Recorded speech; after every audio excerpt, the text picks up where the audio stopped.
Microplásticos e polímeros no dia a dia, riscos para a saúde e impactos ambientais, apresentada por Júlia Cezini, Lara Vieira e Marcos Zulig.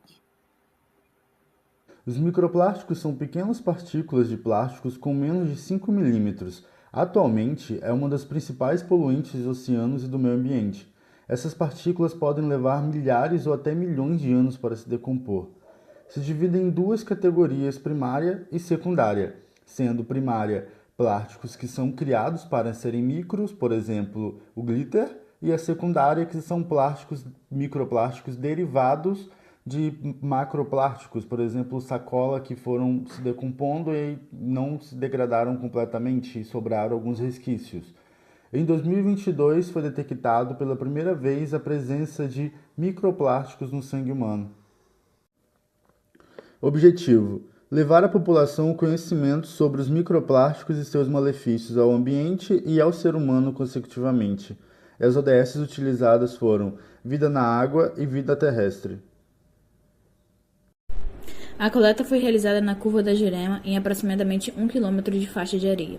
Foi utilizada para a coleta uma peneira, onde retirou-se plástico da água e da areia da praia. Foi realizada uma palestra com 27 pessoas e também uma pesquisa com essas mesmas pessoas, nos dias 6 do 10 e 12 do 10. O questionário da pesquisa foi 5 perguntas fechadas pelo aplicativo do Google Forms, que foram respondidas após a palestra.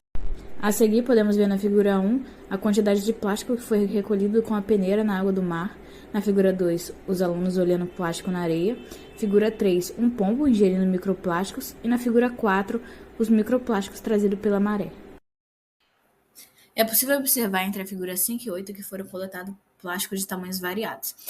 Dentre eles, podemos ver lacres de salsicha, tampinhas de sprays, elásticos e os microplásticos em si, que são pedaços de plásticos fragmentados. Na figura 9 é possível ver um comparativo entre o tamanho dos plásticos coletados, que foi medido através de uma régua de 10 centímetros. É possível ver através do círculo vermelho onde está o plástico de menor tamanho, que seria o microplástico.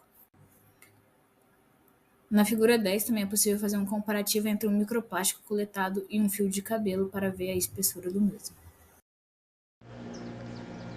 A primeira pergunta dizia: você acredita que o microplástico pode ser prejudicial para a saúde? 87% respondeu que sim, 10% talvez e 3% não. A segunda perguntava se no futuro você acha que só a saúde dos outros animais ou a dos humanos também sofrerá impactos negativos. 92,5% respondeu que os humanos e animais sofreriam impactos e 7,5% respondeu que só os animais sofreriam impactos negativos. A terceira pergunta dizia se você irá procurar saber sobre os componentes dos produtos que usa no dia a dia. 67,1% respondeu que sim, 32,6% respondeu talvez e 0,3% respondeu que não. A quarta pergunta dizia: procuraria a partir de hoje alternativas diferentes para evitar o uso do plástico? 78% respondeu que sim, 17% respondeu talvez e 5% respondeu que não. Complementando a quarta pergunta, a última pergunta dizia quais alternativas vocês usariam.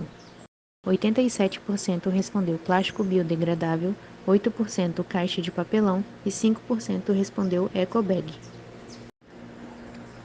Apesar de não ter conseguido realizar a palestra com a quantidade de pessoas desejadas, obtivemos um resultado satisfatório com a pesquisa. Com as coletas realizadas, foram encontrados mais microplásticos na água do mar do que na areia.